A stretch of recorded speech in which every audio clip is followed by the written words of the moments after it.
Okay, so mga tropa, gagawa ko ng saranggola na walang gastos. So ito, panoorin nyo. Ito yung mga nakaka-relate na mga batang 90s. Ito, gupitin mo lang yung plastic.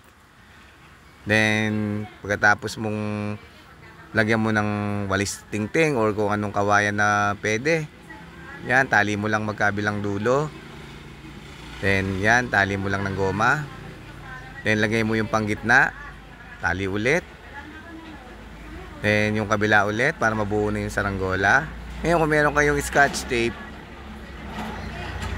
so lalagay mo yung magkabilang sulok. Yan, lalagyan natin ng tape.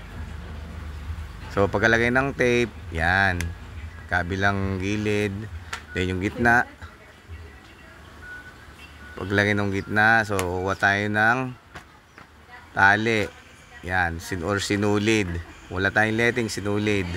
So lalagyan natin ng buntot. Yan, may buntot na. So yan, parang ready na yung saranggola natin. So maglalagay na tayo ng, yan, tali muna natin mali buntot. So yan, lalagyan natin ng sinulid. Saka natin paliparin.